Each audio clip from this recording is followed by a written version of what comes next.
Thanks for clicking on Wayne.com for the Week 2 edition of Inside the Zone. Justin Kinney here. Hey. Relaxed, ready to go. We're all set. Let's do it. Okay, so let's get to it right off the top. Impressions in Week 1. What's your biggest takeaway from Week 1 of the regular season?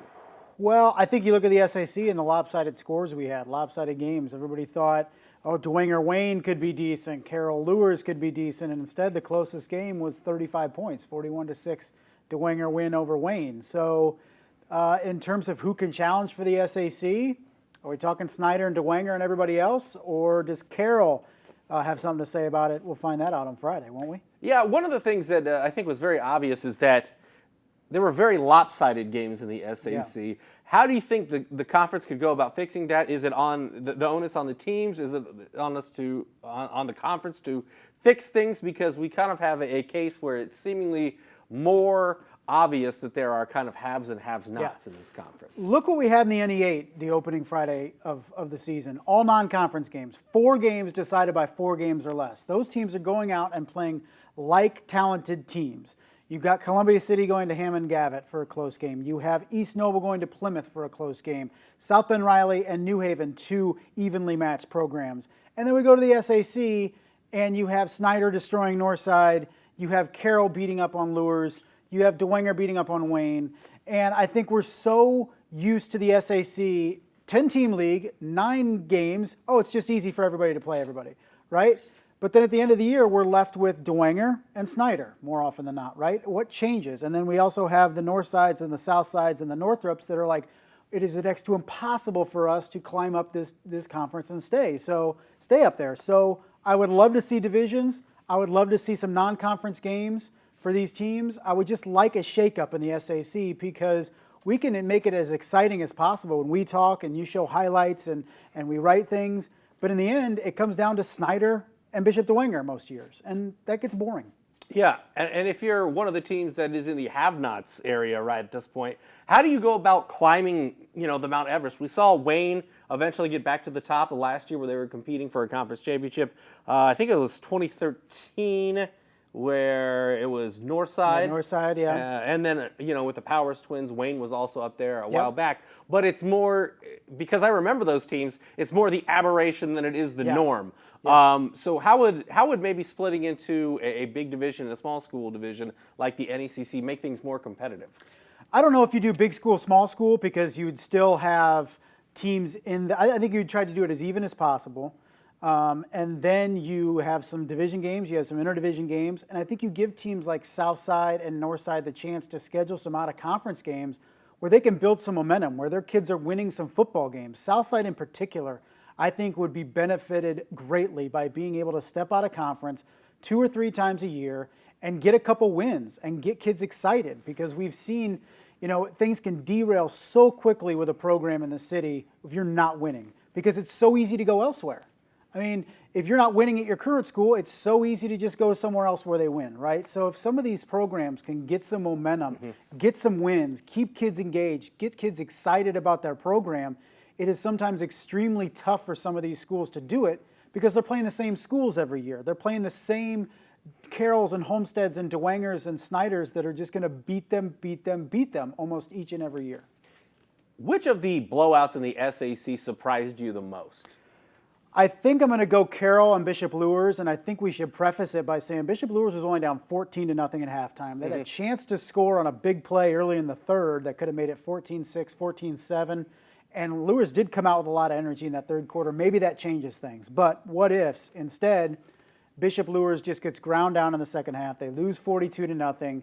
You look at the sidelines there, they don't have a lot of bodies. They're already battling injuries. A 2A program losing to a 6A program is not surprising, but the way it happened on Friday was surprising. And then you look at a Bishop Lures team that now I think just tries to survive the season to get in that postseason. And then we go back to, if Bishop Lures had a couple of weeks in the season where they could step out and play a 2A power or a 3A power and get some momentum, get right, some confidence and get healthy too. Right? Then they feel a lot better as opposed to just being grinded down for 9 weeks of the season trying to limp their way to the 2A playoffs where they should be able to make a deep run. The DeKalb game, where DeKalb Yeah. beat Angola by 2, Angola was up 19-6 somewhere in the second quarter. I know that's when our photographer had to leave for their second game. But what impressed you about that? Because we've been talking about, okay, DeKalb we think is going to be better. Not sure exactly how many wins that's going to equate to. That's a big win off the top of the season because Angola hadn't lost a game in the regular season since 2016. It was humongous for DeKalb to win that game in the manner that they did with that big touchdown late, then getting the 2-point conversion stop to clinch it, to beat a team like Angola that's run through the regular season the last couple years, for a group of kids that have looked upon as, DeKalb's just going to be there. Yeah, they'll win some games, but they're a 4-5 team or a 3-6 team, 5-4 team. For them to get that win, and I think Pete Kemp's team to take that next step, at least through the first week of the season, as a team that could really challenge the top teams in the NE8, was a huge program builder, I think, for a team that for the last couple years you could see signs here and there, hadn't been able to put it together, but were able to on Friday, and it was an emotional win in a lot of different ways for DeKalb. Outside of that DeKalb-Angola game and the SAC, is there a team or a performance or an individual that really surprised you or made you take note or were impressed by on a Friday night? Well, I think you look at Leo, what they Yeah. did to Woodland. I think you look at Peyton Wall, what he did for Leo, as good of a two-way guy as you're going to see in the NE8 or the area. Woodland, we felt, okay, they struggled last year, but they have the playmakers. If they could find some guys to plug in up front, could they be good? They still could be good in the ACAC.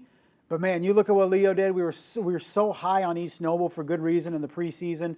Didn't talk much about Leo. They definitely made a statement against the Warriors on Friday. I got to say, I was impressed with Adams Central. Yeah. I mean, their roster was decimated Yeah. by graduation. And it's not that they didn't have good players behind them. It's just we haven't seen these guys do Yeah, it on a Friday definitely. night. And that senior class last year was so integral in their success the last few seasons. I thought Belmont was going to put up a bigger fight. I thought there was going to be more of an even playing field there. Yeah. And they whooped them from the get-go. Yeah, and we felt, right, South Adams is that team in the ACAC. Now, are we already talking about AC still being the team to beat Right. in the conference? After 1 week, it's tough to say, but it doesn't seem like the Flying Jets are going anywhere. And Coach Michael Mosier is as level-headed of a coach as you'll talk to. He really likes to not boast about his team. He said, man, if we can finish in the top 3 in the conference, it'd be a win for our young guys. Who knows? Can they challenge for another ACAC title? They look like they could in week 1. All right, let's talk about matchups for week 2. Our game of the week here on the Highlight Zone is going to be Carroll traveling to Snyder. I know Snyder very much hasn't forgotten what happened in week 2 last season. Just to refresh your memories out there, 38-14 at Carroll last year. Obviously, the biggest win of Carroll's season. There were only 2 victories. The rest of the year were Northside and Southside. Yeah. So things didn't turn out as well as it did on that night. But, man, you got to think, Snyder's got revenge in their eyes. Carroll's thinking repeat. Yeah, Snyder got a bit of a revenge, last year in the postseason with the win over Carroll. But when you looked at what the Chargers were able to do a week ago against Bishop Luers, and Jeffrey Becker, the sophomore quarterback in particular, was really able to shine. But he also could have, set up a chase lounge in that pocket and sat down because he had plenty of time to throw. That helps. That's not going to happen against Snyder, right? So he's going to have to raise his level of play, but it was a good confidence builder in week 1 for Jeffrey Becker. You saw playmakers on that offense that could really do some things. But then Snyder's one of those teams that when we don't see the lower level of kids play too much, when we see a big group leave, we're like, well, inevitably they have to drop, right? Because who are these kids? But through week 1, what they did to Northside and the fashion that they did shows you that new kids, but same old Snyder. That's the challenge for Carroll is are they up to challenge those teams or did they catch a down Luers team in week 1? Yeah, I got to tell you, I was at that Snyder-Northside game for the beginning, and that game was over after the Dylan Duff touchdown made it 21-0. I mean, Yeah. It just felt like Northside came in up, like this is our season, we're going to take that next step. And, man, the air were out of the tires extremely quick. Reality sets in pretty quick, right? You had Northside come out really excited. They played Snyder tough last year. Ooh, let's take a next step. And then they get bumped down to reality by Snyder. Same thing with Wayne. They're coming out. They're going to play really well against Bishop Dwenger, get that revenge. They get taken down easily. Northrop all excited, playing at Spuller. Homestead pretty much took them out of the game in the first quarter. So reality quickly set in for a trio of teams. I feel very Ferris Bueller-like. Life comes at you fast. Yes. And boy, it sure did on Friday night. Concordia at Homestead. I was at the Concordia Southside game in the first half as well. And Concordia had made some mistakes. They Yeah. looked a little bit rusty. Fumble cost them. They coughed the ball up, although Southside made a great play offensively. Touchdown pass by Demir Clark in the corner of the end zone. So it was a 14-14 game at half. They go on to win 41-14. Obviously, they can't afford a slow start against this Homestead team, which hit the ground running on Friday night, and now it's going to be at Homestead. Could be a good one on Friday in the SAC. Yeah, we hope so, because Luke Goody really hit the ground running with him at quarterback. Jake Archibald, we felt, man, was going to really benefit this team not being behind center and sharing time with Luke Goody. He shined. Offense in the slot. He lined up at running back at times. Defense, he was all over the place. He's a kid that just wanted to be on the field and was eager to move elsewhere to ensure himself a position on this team and a difference-making position. He was able to do that in week one. And Concordia kind of got going after struggling early, but I think Southside's a better team than they have been. And I don't know if Concordia at week two with so many new kids is at the level of a Homestead. They have to stay close early, not let Homestead get up multiple scores and effectively take them out of the game. Here's the thing that stuns me about Homestead is how many weapons they have offensively, especially at the receiver position, because I don't know. I didn't look at the tape. I'm not even qualified to say whether Homestead or Northrop did a good job taking Griffin Little out. Yeah. He's obviously going to go to Bowling Green. Jared Kistler's a big 6'3" receiver who has an offer from Bowling Green. Those are D1 guys. Cam Rogers is making touchdown catches. Archibald's making 2 touchdown catches. Right. They may have taken the number 1 and number 2 options away from them offensively from a receiver position, but Homestead has that depth across the skill positions that it didn't really matter. Right, and Homestead is so good at those precision and timing routes that you and I can run routes. It if takes we a little can while. Yeah, but as long as the timing is there, then we can gain a good chunk of yardage, right? So you look at Homestead's receivers, and for a long time it's been like this. And yeah, they'll have a Ben Skoranek or a guy here or there that's really good, Isaac Trevin Griffith, Taylor, yeah. Isaac Griffith. But by and large, that wide receiver core is made up of ordinary Joes that are just so good in that offense. The Austin Kreider syndrome. Yeah, I mean, it's just you throw guys in there, and if they are zoned in, locked in, understand the offense on where they're supposed to be at one particular time, then it's very difficult defending it, no matter if they're D1 recruits or true freshmen or you and I. Well, I think you and I would probably put up bigger numbers. But Oh, well, obviously. just on the sex appeal alone. It drives the ladies wild. Sure. It's distracting. Yes. As far as another big game goes, I really want to see Adams Central this week at Eastside, because Eastside, they kind of made mincemeat at Heritage this past Yeah. week, unfortunately for Nico Tagulis as he enters his 4th season. But Matt Firestein ran the ball well. We've got a whole Laban Davis. We got new names to know for the Eastside offense, but that had to be a huge confidence builder. Now they go against a team like Adams Central, who also had to have a huge confidence building week based off the fact that a bunch of new names came out and beat a Belmont team 40-0. Yeah, and Coach Mason over at Eastside, they're really looking to be an NECC contender after years and years of they go 4 straight, at least sharing that title in that division. So are they ready to take a step up and really challenge in that division in the NECC? AC is a good challenge for that here in week 2. And here's another challenge for Adams Central. Is Belmont that down that a rebuilding Adams Central team was able to handle business? Or is Adams Central not going anywhere, not taking as much of a dip down as a lot of people thought? Another interesting game, Angola at Leo. Yeah. Leo obviously is riding high. Angola's like, what the heck just happened? We lost a regular season game. We're not used to this. What do we do? So how do you see this one playing out? Because a couple years ago when this game was at Leo, it was one of the better games we saw all the 2017 season.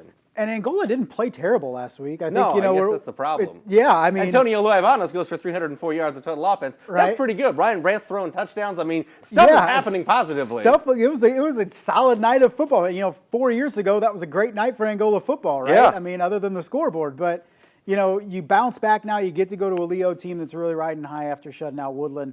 And I think it's a get-right week potentially for Angola. If they can go on a road and beat a quality team like Leo, good on you. Even if they lose, they're still 0-0 in the NECC. It works out. But there was a lot of good things to see out of Angola. Defensively, they need to make some strides, particularly up in that front 7. But offensively, they made the plays to win last week, especially late, scoring that touchdown, didn't get that 2-point conversion. It's that defense, I think, that needs to take the next step, need to find a way to slow down Peyton Wall. All right, now my big question is, heading into week 2, what are you most looking forward to? What do you want to see in week 2 in terms of generalities in football in this area? What are you circling in on? Well, we're so quick on making snap judgments on teams after 1 week, right? Oh my What are you gosh. talking about? Hey, Bishop Luer stinks, right? I mean, Carroll's great. Angola's trash. Woodland's trash. It's with these weeks 2 and 3 where we can go, okay, let's step back. Let's see more than 48 minutes of football, or even less with running clocks now, and really get a better idea of where these teams are. Is Carroll capable of competing with the elite of the SAC? Let's find out. Is Leo as good as they showed last Friday? Let's find out against Angola. Adams Central, let's see. So it's a really, let's get more clarity with some of these teams week 2, even week 3, before we can start saying, hey, this team's good, this team's a state contender, this team is not so good. We can get a little bit more in focus this week. I feel like week 1 always tells us how much we don't know. Yes. Rather than Definitely. saying, oh, you were right. It's always the opposite of like, ha, you thought you knew what 14 to 18-year-olds would do. Yeah. You're completely wrong. And And even why did you even think you were going to be right? Right? And even coaches are like, we look like we did in summer, or wow, this is not the same team we saw in the summer. So no matter how many previews, no matter how many coaches you talk to, when you start playing football games, that's when you really find out where these teams are at. And hopefully we'll find that out on Friday night. We'll have it covered for you on the Highlight Zone. And of course, Justin and I will be back next Monday talking about it right here on Inside the Zone.